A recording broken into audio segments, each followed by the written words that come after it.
Story time. Many a year ago, in the middle of the night, I woke up to footsteps in my bedroom.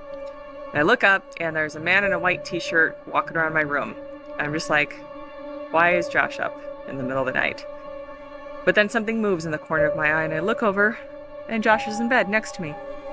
So I look back, and there's no man in a white t-shirt. So I'm like, okay, it's fine. I'm just sleeping. It was a dream. I lay back down. I'm like, all right, we're going back to sleep. This is fine. Then I hear something.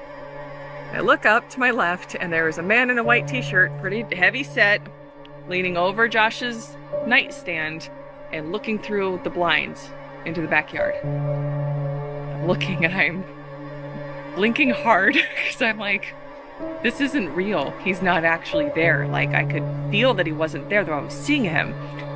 And I turn over and I'm like, it's fine.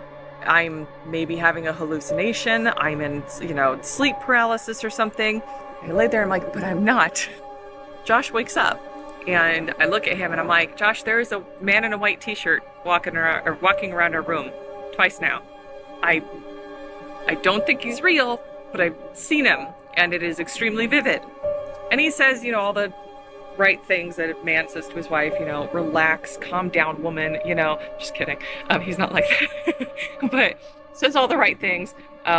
We end up going back to sleep. Within seconds, he shoots up in bed and he's like, I saw him. He's by the door. And I'm like, I knew it. I'm not crazy. I knew what I saw. And so we get up out of bed and I go check on the kids and we make sure the doors are locked and everything was fine. After a while, we go back to sleep. We leave the lights on because we're like, you know what? This is uncomfortable. We lay there for about 15 minutes with the lights on before Josh rolls over, turns it off, and we're like, it's fine. We're going to sleep. It was a thing. And then I slipped into a dream.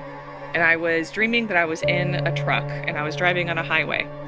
And I was coming up to some turn where there's all these people lined up outside of the truck, and they were trying to say something to me, and I was trying to ignore them, like they weren't there for some reason. I was just like, whatever, I'm just going, I want to go where I'm going. And I take a right, and as you when you kind of take a turn, you kind of lean your body a little bit in the direction you're turning. That happened. And then suddenly, in real life, I feel a hand clap over my mouth and start pulling me. And I'm feeling like I'm being pulled, but I realize as I open my eyes, I'm not being pulled out of bed, I am being pulled out of my body into the astral realm. Now listen, I don't astrally project. It's not what I do. That is the ghost's house. I'm not going there. And so this thing was forcing me, was grabbing, it was, I don't even know how to describe this feeling of being touched without being touched and being pulled and having that forced, detached feeling. But I was in sleep paralysis, so I couldn't do anything about it.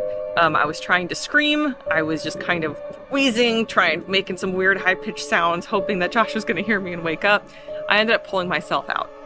And as soon as I kind of regather myself, I start hearing Josh's breathing change, which happens when he goes into astral projection.